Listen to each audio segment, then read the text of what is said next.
hello, one and all, and welcome to another exciting adventure on Spirit Sessions of View of the Light. I'm getting a little smudge ready for y'all, straight off my kitchen floor. It took a little spill this morning, so I'm using some other stuff too. So there we go. Hey, I'm so excited about today because on our show, we do get to meet adventurous people. And today we are hanging out with an adventurous Denise Carpenter who has an amazing and sacred journey that she was on, and she's going to share that with us. And we've seen some of the pictures and we've already heard some of the stories, so it's going to be so exciting today. So please like and share this out, and you know, the more the merrier with this, and we're so excited. But before we start, we have a little tradition that we like to do, and I'm going to throw it over to Brittany Floyd from Sacred Yin Secrets, a budding author and an accomplished artist. I mean, Brittany is amazing, and she has our card for the week today. Brittany, what you got? Yeah, thank you for that little introduction. That was cute. Thanks, Teresa. I'm pulling from the Rose Oracle deck here by Rebecca Campbell here, and the card of the week I have is the Rose Thread. And here it says, Inner Call, Soul-Led, the Mystic, Living Courageously. This is the card of the mystic, the one who's in touch with the depths of the inner world and the inner weavings of the world and beyond, way beyond. They're dedicated to listening to the mysterious voice whispering within, to following their intuition and living in accordance with that, to living by being guided by the rose thread. Following the rose thread means being dedicated to walking the way of the rose, to being in service to humanity and dedicated to writing a new story. It requires courage and faith and the willingness to pave a new path. The rose has been a symbol of the mysteries for thousands of years. The rose thread is the invisible path that the mystic follows. It takes courage to trust it, for the path is different for every single person. This is why it requires courage to trust the inner call, and those who do so will find great reward. This card is a sign that you are being called to follow this path, led by the thread deep within. You may find that you're in a place of great change and are being called to have faith and gather up the courage to take the next step. This card is a sign of encouragement to keep taking the next... Oh, I just read that. It's acknowledging the courage it takes to live as a soul-led life and honoring you for always taking the leap. And wow, Brittany. It has a little thing here. It says, even when things feel unclear, especially when they do, I trust that I'm always led from within. Wow. Could that not describe our guest more?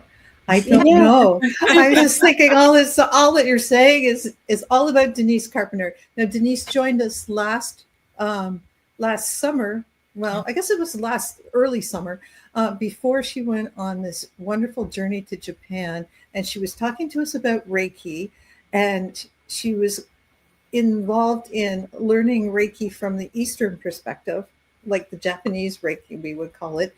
And so she promised to come back after she took a pilgrimage almost to Japan. And you were attuned in Japan. I'm going to put you up big so you can see Denise. Please tell us, Denise, a little bit about yourself, and then just get into why you went to Japan and what happened there. Okay. So my Reiki journey started in 1996 through, it's not pretty, but through conflict resolution.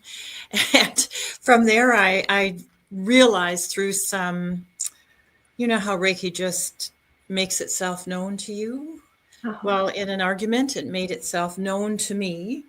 And it speaks to me in pictures. And it said I could either choose the path of the warrior queen, you know, full of armor, sword up, shield drawn, or I could choose a path of gentleness, kind of like a Christ-led path, if I can use that word without being religious, like peaceful, harmonizing, nurturing path. Yeah. I said, I'm going to choose the Christ-led path. So that began my journey, just that. And it all happened in about 3 seconds. So in those days, in 96, you couldn't find Reiki teachers in those days. Reiki was not well known in our area at all. So it took me until October before I found a class. And I went to my level 1 in 1996. And I got this message that that's what I would be doing for the rest of my life. Like, this is your path. And it was as clear as, this is your path. This is what you'll be doing. And then over the years, I have many level 1s of different things. And I just kept getting, no, the focus is always for you. It's always Reiki. It's always Reiki. It's always Reiki. So in that level 1 class, as we heard about Mount Kurama and the adventure of Sensei Usui, I said, I got to go climb Mount Kurama. Like, I just got to get myself there. And I always wanted to take a class from a Japanese sensei, like in Japan, Japanese sensei. So we'll fast forward now to 2019, I guess. I heard from a Reiki friend of mine in Toronto that Sensei Inamoto was coming to Toronto to teach. So I signed up for that class, and then COVID came. So everything was canceled. And then in 2024, he was coming back. Now, I have to say, at that time, he's 82 years old.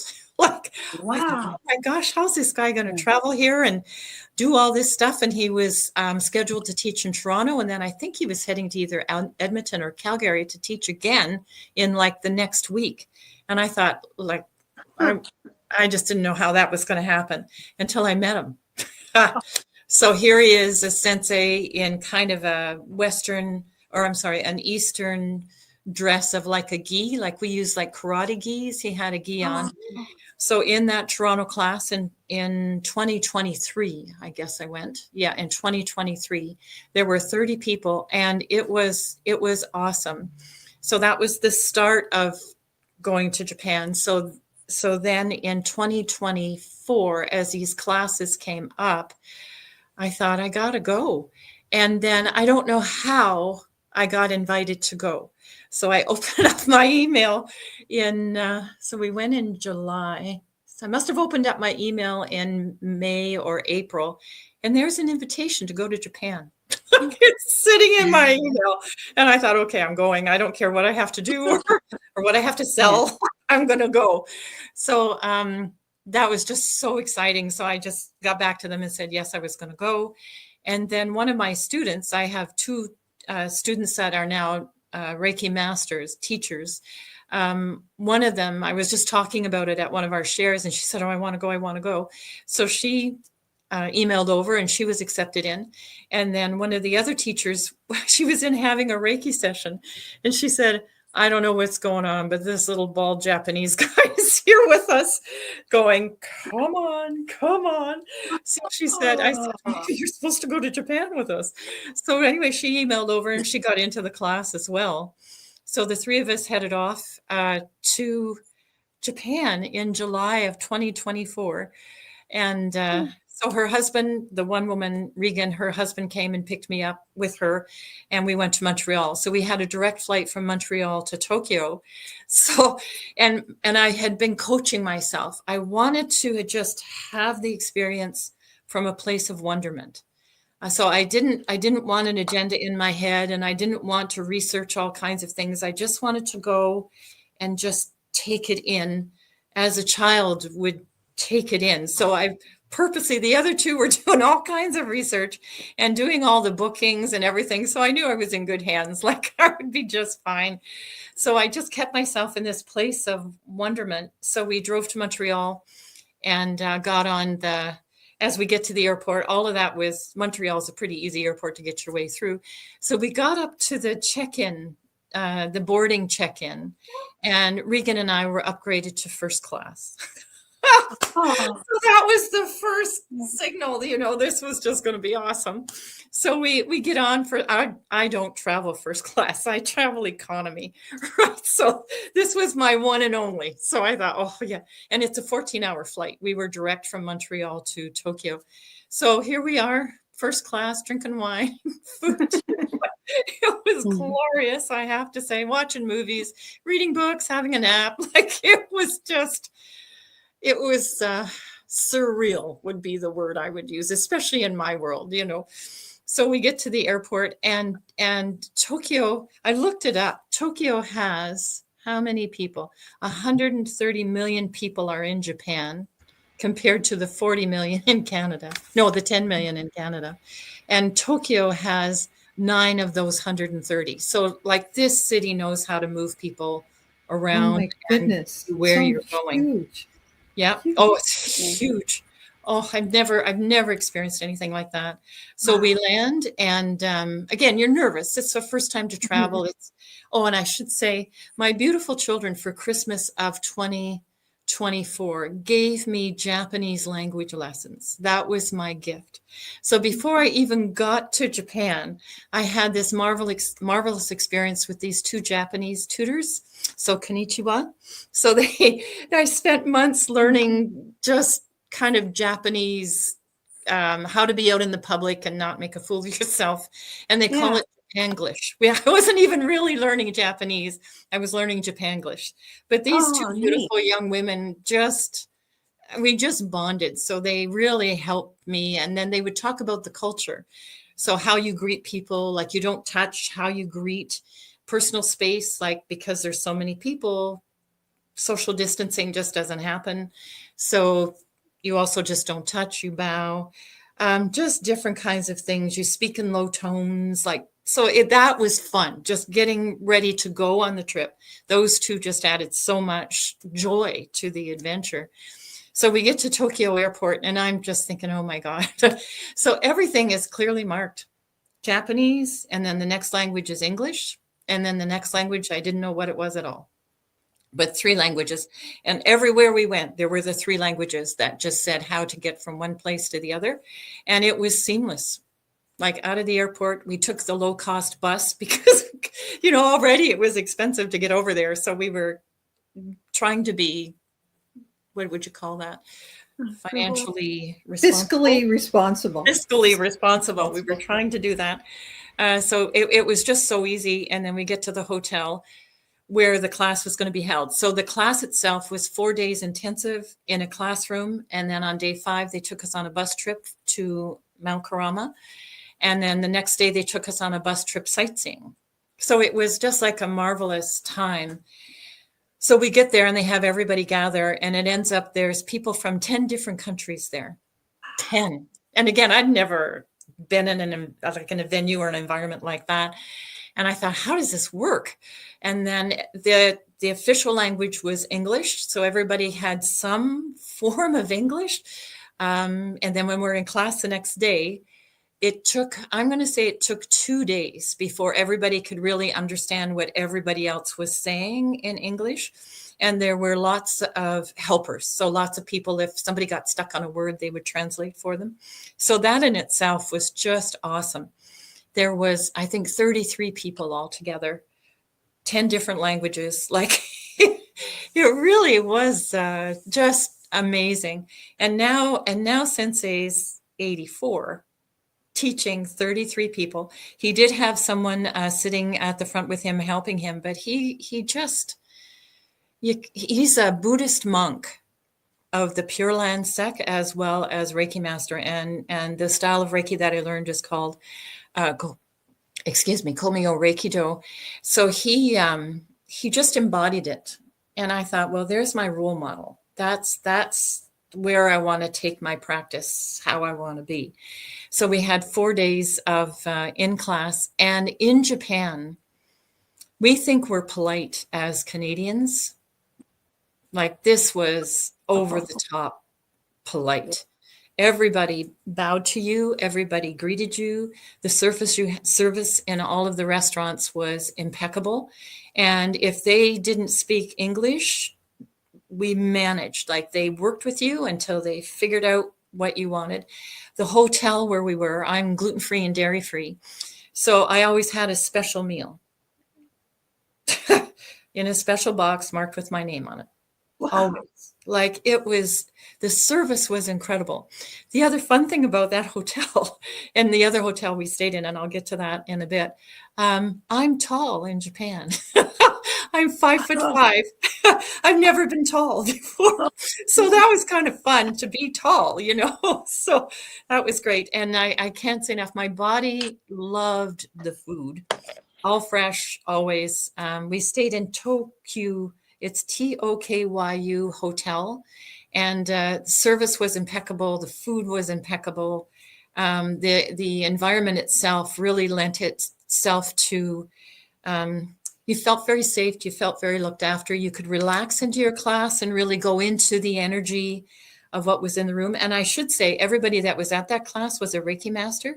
So you're in a class with 33 plus 2, 35 other Reiki masters. So the energy in that room was just expansive. And I would say we were going into different levels of consciousness, in and out of different levels of consciousness as the lessons were being taught.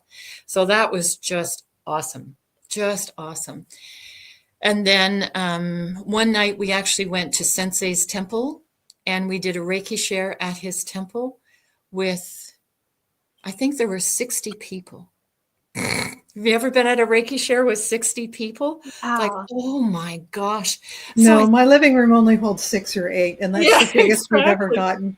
That's all we get here too, is 6, or at the clinic, the Lotus Wings building is 6. At one time we had 16, and that was kind of mind blowing. But so we're with 60 people. I thought, how are they going to do that? They don't have enough tables, like massage. Didn't matter. They just hauled out the tables that you use for eating. People climbed up on the tables and you'd have 10 people treating you at the same time. It was, again, just phenomenal. Just, it changed a bunch of things in my own energy system, just having these experiences. So the class was just, I can't say enough. You have to take it twice. So I did the Shimpuden level in Toronto, and then I did the Shihan level in Tokyo. So I can now teach. I'm now I guess you could call me a sensei in that lineage, but I don't do that in Canada. I just say I'm a teacher of Komyo Reikido. So, and then so that was the class part. And every day was something new. Every day was something more. Every day was, and this was my second time to do this. And again, every day was something new, and every day was something more.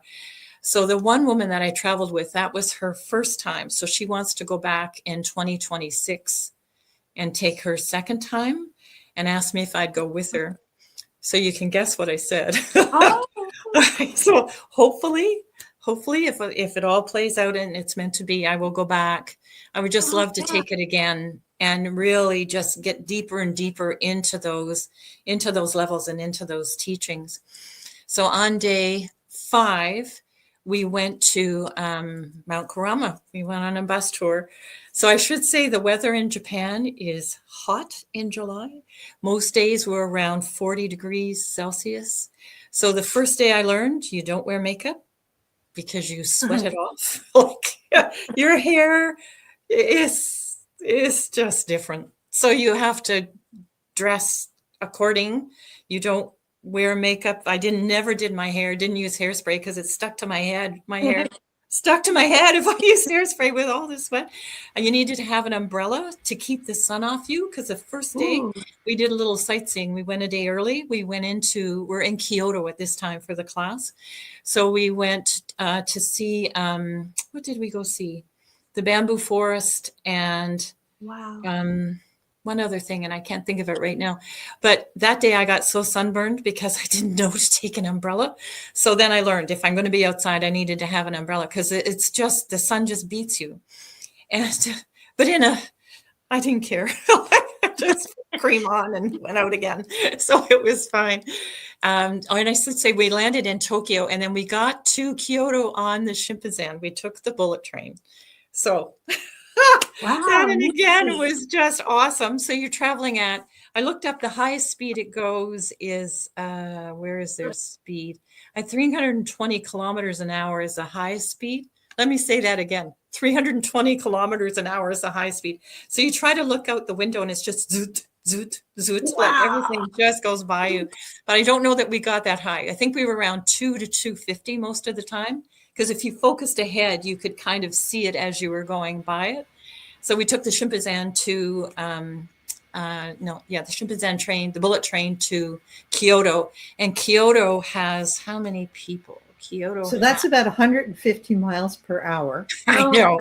Goodness. Just and at 100 degrees, Yep. between 90 and 100 degrees Yep. Fahrenheit for all. Yep. Wow. I For know. y'all, for y'all else. And Yeah. my body at this age, I thought, I don't know how I'm going to be able to do this. And my body could just adjust. But I think it was the energy. Japan is very spiritual, very spiritual. And I'll talk to that in a minute. There's 1.5 million people in Kyoto. So 9 million in Tokyo, where we land. And then we go to this little smaller city of 1.5 million people in Kyoto. But Kyoto is in the mountains. So in Tokyo, when you look around, everywhere is Tokyo. Like it's just city after city after city after city. In Kyoto, when you look around, everywhere is mountains. It's beautiful. I think 80% of the land in Japan is mountainous.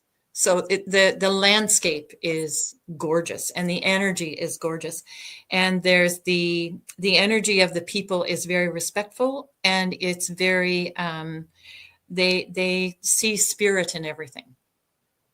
So in everything. So it's a very spiritual energy, respectful spiritual energy that you're in. So I think my body just went, oh, I can do this, and just adjusted itself to it. Yeah, so climbing Mount Kurama was, I thought, oh my God, I couldn't believe I was there. First of all, I had two things on my bucket list. One was to have a Reiki class in Japan from a Japanese teacher. So I had done that. And my other thing was to climb Mount Kurama. So this trip did both of my bucket list things. So I'll have to get a new bucket list, but I don't know what I'd put in it. So they tour bused us over to the mountain, and then drove us halfway up to the village of Kurama. And it's not elegant. It's like if you just picture a typical village on the side of a mountain, that's what it was like. And then there are just so many shrines. Some of them were in the pictures in the clips at the beginning of this podcast. And there's just so many shrines. So at the beginning of the walk up Mount Kurama is this beautiful shrine. And I think that mountain had 7 spirits that lived in it. So the first half of the second half, so we're bussed up the first half of the mountain, and then there's the second half of the mountain to go to. So the first half of that is all lovely groomed switchback trails. And then at the midpoint, again, are more shrines to the spirits that inhabit that mountain. And then there's a little door at the back and you go through that to keep going to the top, and it is dirt trails. And sometimes there's cement steps. Sometimes there's rocks as steps, and you just start climbing up these dirt trails. Well, when we got to the mountain on the bus, that's day 5. And I'm thinking, oh, I just hope I can do this. Like, it's hot, it's climbing a mountain. We get up the switchbacks, and I knew if I didn't keep going, I was probably going to peter out, because we were going to eat lunch we were going to eat lunch before, and then the group was going to climb up the last part together. And I thought, if I wait for that, once I eat, I know I'm going to be done. So I thought, I'm just going to keep going. So I start up the trail. And at some point, I realized my heart is beating in my ears. And I thought, this might not have been such a good idea to do. There's only maybe 5 other people with me. And so I thought, no, it's the elevation. Like, just keep going. So I did. I kept going. And I actually got to be in the place where, so in the East, it is said that Sensei Usui reached enlightenment in that spot. And Reiki was gifted to him by the divine for doing the work to reach enlightenment. We teach it a little differently in the West. So I actually was on the spot where Reiki was gifted to Sensei Usui. And again, it's just like you would imagine walking a trail on any mountain, like all roots. The trees there, a lot of the roots come outside of the ground. So lots of roots, lots of beautiful trees. You're up in a mountain. It was gorgeous. It was just gorgeous. And then I came back down and we were having our lunch in this middle part where all those shrines were to the spirit beings. And some of the girls had to go down, some of the people in the class, students had to go down and carry the box lunches up the mountain. So I'm really glad I missed that part. So we ate out of bento boxes that, 6 of the women had climbed down and brought them up for everybody. So that was just lovely. And then the rest of the group then, I think there's only 5 of us left behind. They went to climb it. And then I got time alone with Sensei because he needed somebody. He's 84 and he climbed that first half, the switchback part. He climbed that. Like, wow. So somebody had to take him back down. And I said, oh, I'll do that. So I got to spend time with Sensei, just him and another woman. So we could chat with him and really talk with him and just get up close and personal with his energy. Like in the class, he was very, very personal, but 33 people, like he had to watch how much time he spent with everyone. But I must have had a good half hour to 40 minutes with him and this other woman. And I have to say my gray white hair really worked well in Japan as well. So because you're an elder, right? I'm an elder. Then you're an elder. So yeah. So 2 women from Myanmar took a shine to me because I'm out there doing this at this age with this hair. And so one of the women stayed from Myanmar and her and I brought Sensei back down the mountain. So it was, again, just lovely. And then the next day they took us on a bus tour. Again, luxury coach with a tour guide that spoke English and took us to more temples. They took us to some of the sites where Shogun was filmed, the movie, the series Shogun. They took us to some of those sites.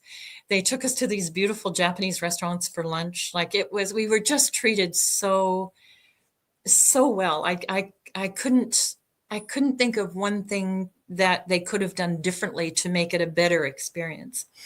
So that was the first week. And then the one woman I was traveling with, she has 2 little boys. So she came back. And then the other woman and I went on to Tokyo. We went back to Tokyo.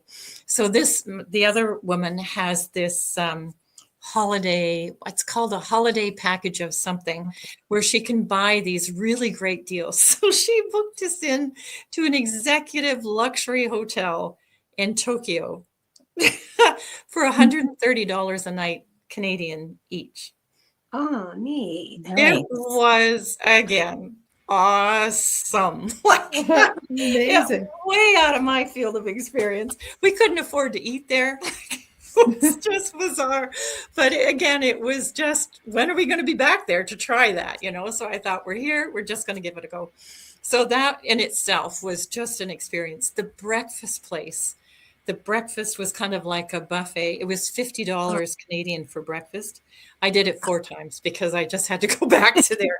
It's like a huge buffet with everything you could think of, Japanese, Western, Eastern food. And the one wall in the restaurant was a window that overlooked a 400-year-old garden. Oh. I thought, I got to spend some time here. So the last day, she didn't think she could come and have breakfast with me. So I went down by myself and they just treated me. I felt like a queen. They sat me at a table for one. So I'm kind of in the middle of this restaurant with all these very high-end executive people sitting there having my coffee, eating my, what I had for breakfast.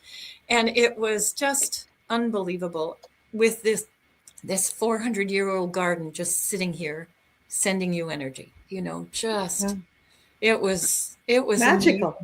Magical. The whole thing was, and again, this hotel just treated us like queens. They knew we couldn't afford to eat there. So, but nothing, there just was no pushback at all. They were just great with us.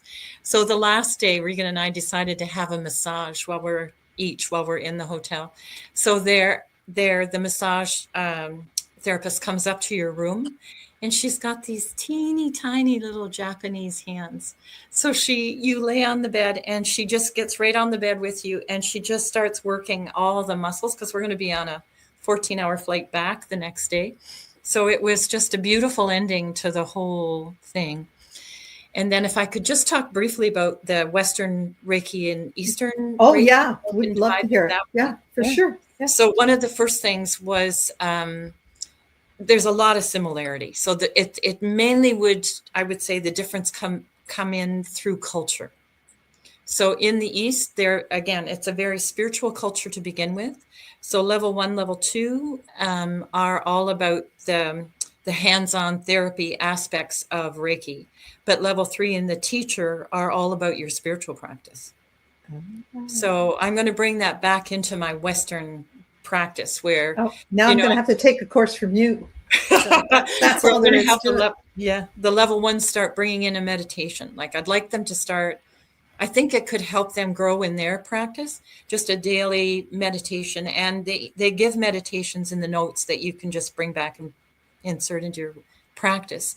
So that was the big difference, I would say. And again, it's a very simple practice. So his teaching is, you place your hands on the person, you smile, and you surrender to Reiki. So there's no protocol for opening. There's no protocol for closing. It's just, you just be it. And I thought, wow, that's powerful in itself, because as you teach, your student can get caught in the how to do it, as opposed to doing it. And this just took all of that right out of there. You just tuned right into the Reiki energy, and you be it for the person that you're treating, or you be it for yourself, or however that's happening. So that was really different. So there were no protocols for level 1 that you teach. There is a set of hand positions for self Reiki that you do. Level 2, the symbols are pretty much the same. All the strokes are the same. Some of them are just in a different order, so they're pretty much the same. And then when you get into the attunements part, they do 4 attunements per level. So the way I was taught in the West, we would do 1 attunement. So 1 attunement for level 1 with that symbol. Level 2, for all 3 symbols, you just do 1 attunement. But they would do 4 attunements for each of the 4 levels, or each of the 4 times you would be in class. So that was different. Okay. Yeah, that's interesting. Yeah. Fascinating. Yeah. And the attunement process, again, is the same, but a little bit different. So not a lot of change. It was impressive how similar they were. And he was very respectful and grateful to Sensei Hawaii Takata for her bringing it back to the States. Because this is just an interesting factoid. So he was born in 1940. So he was alive when Hiroshima was bombed. And then before Hiroshima, there were lots of Reiki practices, lots of, I guess you would call it, natural medicines within Japan that people were practicing. And then after Hiroshima, the West moved in to help, but Western medical also moved in to help. And then it kind of people became reliant on more medical procedures rather than natural holistic procedures. So Reiki was, I would call it, maybe had gone underground in Japan for quite a few years. Back burner for sure, right? Absolutely, yeah. And then it was a woman had taken her class in New York that brought that style back to Japan. And that's, so it's actually Hawaii Takata that, through her bringing it to Hawaii and doing what she did in Hawaii, and then Phyllis Lee Formioto bringing it to California, they're the ones that kept this style of practice alive. So, I'm very grateful to all of those players. Yeah. So it was, so now again, Reiki's starting to make itself more known in Japan, but the medical procedures still are a little bit more respected. I would say that would be the way to say that. with Reiki coming up. So they kind of equal the West in a way that way. Like I find in the West now, hospitals are recommending if people are going through chemotherapy treatments that they have Reiki either before or after their chemo because it helps with the side effects. And now I'm finding some of the psychotherapists will refer people in either just before their session or just after the session because it'll either help open them up or it'll help them process. Clear them out. Process. Yeah. So I think we're coming up in, I wouldn't call us mainstream, but we're more known now. As a complementary, That's the word. Yeah. Not complementary. Yeah. Not alternative, complementary, right? Yeah. As we always say, it can't do, no, it doesn't do any harm for sure. So it won't go. No, it will not. You cannot. It won't go. No. Or it won't. It won't. It just won't. It's always working towards your highest good. Reiki's always working towards your highest good. So it can't harm. It might bring up things you need to look at that might be uncomfortable, but you need to do the work around that. Yeah. So ask me some questions. I've just been babbling on here. So you were talking. Yeah, that's so on the way home, did you get first class too, or no. you had to schlump it like the rest of us, right? We did order premium economy because it's a 14-hour flight, and we just got to sit. And again, that was lovely. We got to be the first seats out of first class, so you have all that leg room in front of you. So that worked out. That was fine. We didn't get any wine though. No wine. It must have been on WestJet or Air Canada. Yeah. Oh, that's so cool. I'm just trying to take in seeing Mount Kurama. So were you attuned when you did the attunement process? Did you have any special ceremonies when you were up the mountain to go through as a class? I just was wondering if or just being there was just being there. If we did, I missed it. It's just like so at the top of the mountain, what can you see? Like just down below, did you feel the energy of Sensei Usui up there, or all of it?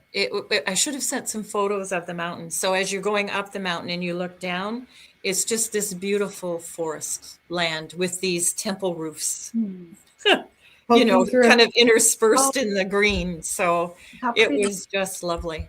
Because when I think of Japan, I think of just like one massive city, but it's really not, is it? It's just not Kyoto. No, we were in Kyoto. Tokyo is one massive city. Yeah. But Kyoto was, wherever you look, there was green, there was mountains, there was, I love that. Yeah. There was water. I have a question here. What advice would you give to someone considering traveling to Japan for Reiki training? Go. Whatever it took. Go. Just go. Just to experience the culture of where it originated really changed some of my own Reiki wiring. Like, always come from a place of respect, always come from a place of this is a sacred practice that we're doing. And I don't know that we teach it that profoundly, that clearly in the West. I know sometimes you can talk about the sacredness of it in class, but it depends on the class where that might go. Yeah. So I would say if you have an opportunity to go. Yeah. My students. I love that. Just that state of being. Sorry, Rhonda.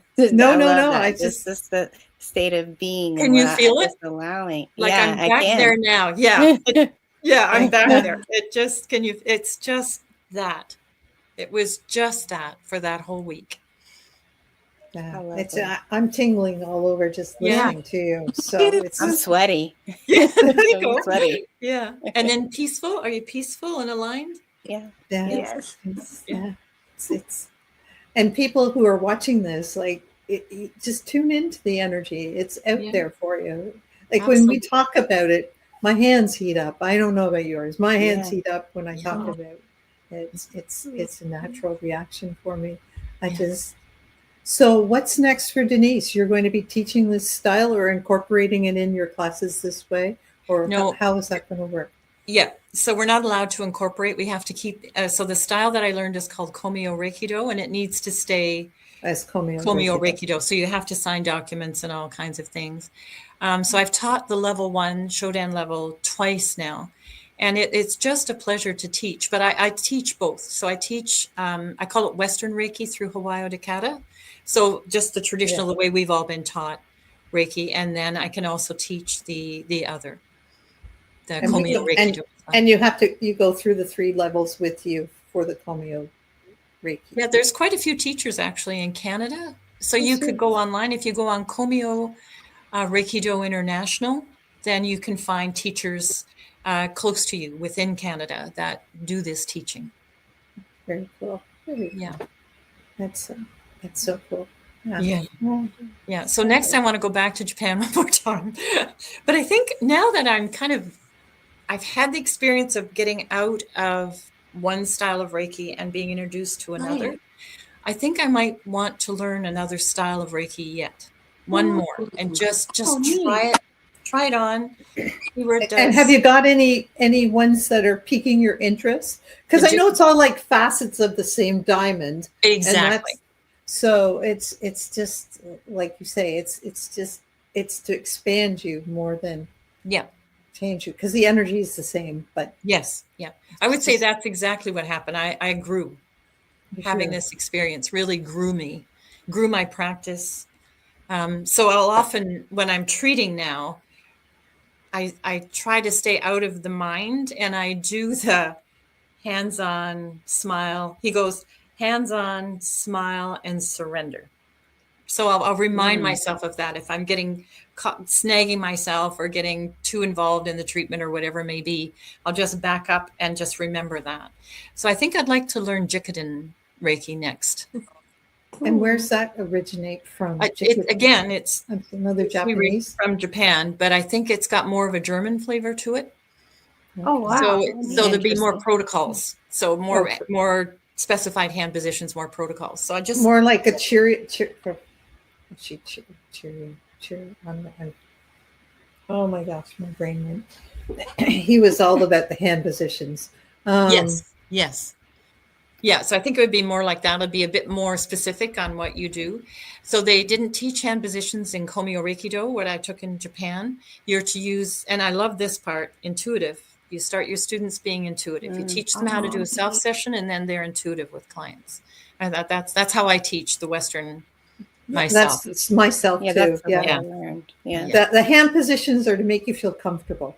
As far as it's because there are people that need that rote system.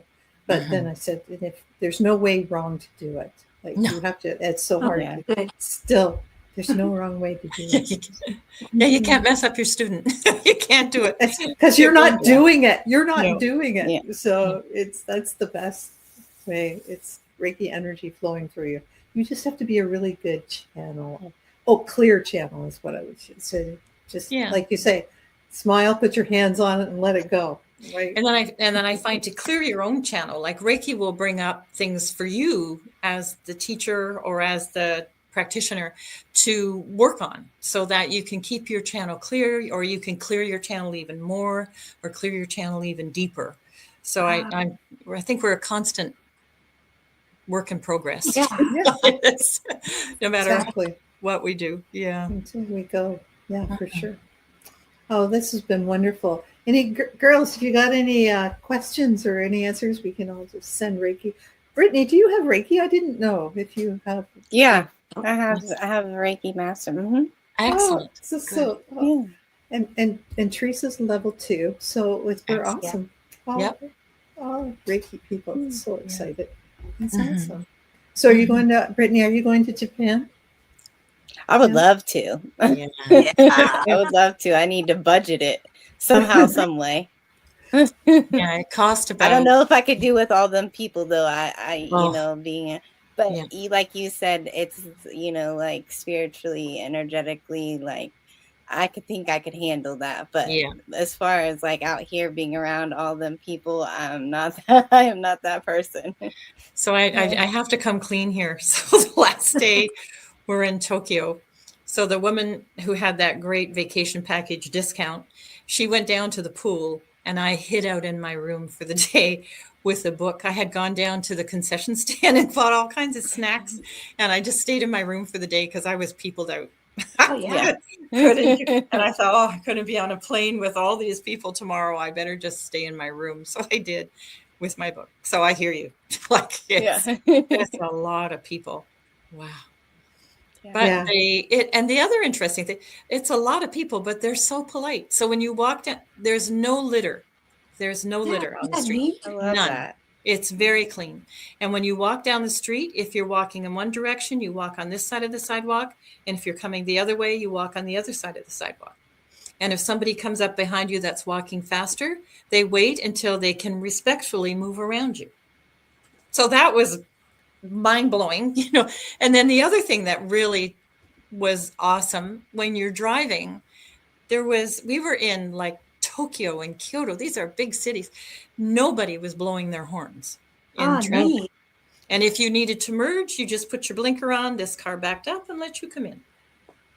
So efficient, really right? Nice. It was, I couldn't believe it. And then right beside, so we would be in like 6 lanes of traffic on a bus or in a taxi or whatever. And the lane right here would be the one that the scooters were in or people on their bikes were in. They were right there with all of this traffic. And we didn't see one accident. Nobody got hurt. Like, it was just beautiful. Be respectful. Like, this is how this goes here. It was just awesome. And then you don't jaywalk. So when where were we? We were going to one of the other temples. And then one of the people in our group was a little bit outspoken. So just picture this. She's Greek, raised in New York City. Oh my goodness. Oh, she was just a spark of life, right? Just bigger than life. So she decides she's going to jaywalk, and somebody gave her trouble. Like, we don't do that here. Yeah. So you cross at the light, you cross where there's like it's very, and because there's so many people, you know, if everybody just does this agreed upon way of being, it works well. Well, Right on. not much to make chaos and with that many people, right? Oh, we actually, when we were in Tokyo, we went to, have you seen in movies, you'll see where there's this one street corner where I think there's 4 or 5 streets coming in Tokyo. Oh, right. Yeah. And there's just masses of people. We went there because I wanted to see that with my own eyes. Are those the ones where the buildings are kind of alive with ads and stuff? Or everywhere you go. It's all, Tokyo is all skyscrapers and ads on buildings. And yeah, but there's like the lights change and this wall of people cross the street and the light changes and this wall of people. It was just. Wow. I'd never experienced anything like that before. So yeah, you get peopled out. Maybe. Unless you took breaks. You could take breaks. Yeah. That would be incredible. Ask me another question. I'm into this now. So when you were doing your Reiki class with those 30 other people, he attuned them all at the same time, or did you go off by yourself, or how did that work? Yeah, one by one. Yep. So he'd bring you up in the corner of the room, and then he would just attune you in the corner. And he didn't want anybody watching. So you would just sit in prayer, eyes closed, while everybody, and meditate while people were being attuned, which again adds to the attunement. Yeah, like it was just layer everybody's energy there. Yeah, everybody's energy there. Oh. Yeah. Oh, that's cool. That's lovely. That was really cool. And how he did it, I don't know. Because he's 84 by then. So if I get to go back next year, he'll be 85. Yeah, but he's been Reiki and he's been a Buddhist monk, so his inner world is so clear that he probably lived to 185. Maybe he might. He might. And again, he could walk everywhere. He takes good care of himself. He walks everywhere. He meditates on a regular basis. You know, so I think he's a good role model for all of us. Like this is one way to look after yourself if you want to. And he's in service. So he's got this productive, healthy life that he does. Yeah. So I mean, that's like you say, a really good role model for all of us having productive. What do you think was the best moment of that journey? Mount Karama. By far. Like it's been on my mind since 96. So a long time. I'd been wanting to do this for such a long, long time. So I would say just being there. And I could feel something from the mountain itself. Like it was a gorgeous energy mountain. But again, the mythology or the teaching there were, I think it had 7 spirits that lived in it.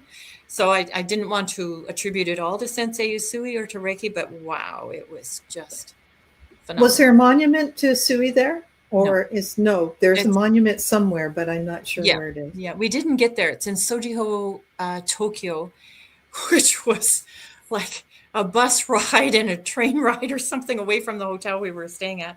And we only had 1 day left. So it was just too far away. Even though it was still in Tokyo, it was still too far away for us to get to. Yeah, when a city's that big, right? I'm so glad you gave us the description of Mount Kuriyama, because my mind, when we were told in the story, I thought of it as just a big pile of rocks and not all the trees. I thought of it as a kind of a bare mountain, but it's a total different. I don't know what you thought, Brittany, when you were told this story. I was gonna say I pictured a bunch of rocks, and you know what I mean. Like, I didn't expect all that, which is lovely. Yeah. Oh, beautiful. Yeah. Now I can think of it like a cathedral forest inside on top. Yeah. So that's awesome. That's a beautiful way to think of it, actually. And then find a spot on it where you can feel the energy coming together. And that's probably how Sensei Usui chose that spot. Yeah. But I don't know that. I'm just guessing that. Yeah. That's really cool. Your friend who saw the little bald man that beckoned her to come along, was he the same one that she saw? Like, it was pretty freaky when we got there. Wow. I love it. She must have really had a soul calling for it. So it's awesome. Yeah, that was great. Yeah, and she would be the one I'd go back with next year. She wants to go back and finish, so I would go back with her. Okay. That's really good. So you go through this cycle twice in Komiyaville. Okay. And you can do the first part in Toronto. I think he's coming to Toronto again this year. I could put that up on my website, ReikiAssociates.com. Okay. On there. Yeah, and it's all in the description of this video. So that would be interesting. In Toronto. He comes to Toronto. I think he's going to come and just do one teaching this year. But again, I can go on the site and look, and I can put that up on the website so that you can find it. Oh, that would be wonderful. And you can put it in the comments too on our under our video. Oh, that would be easier. Yeah. That'll be playing on Sunday, so that would be awesome. So if you could do that, we'd really appreciate that. Mm-hmm. And so to your students and to all our students, I want to thank you for coming on and sharing this, because it's been so wonderful for us all. Yeah. I love how you wove the story. It was great. And I hope next year you get to go first class again. Me too. Oh my gosh. You got to try it once. Just once. Yeah. Yeah, that would be super awesome. Mm-hmm. I've only done it once, and it was during COVID, and so it was no big deal. And that's just because they shoved me there because I couldn't get on the plane any otherwhere. Oh. But yeah, it was lovely. I'm so glad you've been here. And how do you say thank you in Japanese? That's the other beautiful thing. So these are the 2 tutors that I had, the young girls. So it's itadakimasu. And it's a huge thank you. You use it for meals, for all kinds of things. And it means thank you for everything. So it's thank you for the people that built these laptops so we could do this conversation, for the people that made the internet, for the people that, it's thank you for all of it. So it's itadakimasu. Itadakimasu. Itadakimasu. Yeah. Thank you so much. And my pleasure. That's wonderful. I'll have my husband watch this. Maybe he'll want to go to Japan, because he was into Kido, into the soft part. So he's we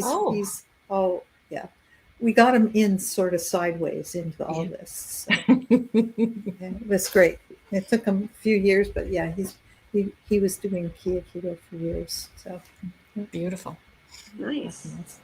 Thank you so much, Denise, for being here today. Thank you, Brittany and Teresa, and we're thank you for having me on. This was a delight, and I'm just all charged up again. So thank you for that too. I'm so glad we got to pre-record this, because Denise and I are going to experience an ice storm maybe this weekend. Yeah. Maybe we can Reiki it away, or Really make it less intense for all of us. Yeah. And I was getting worried about having power and everything else too. Yeah. But I'm so glad it worked out perfectly. So thank you so much for everything.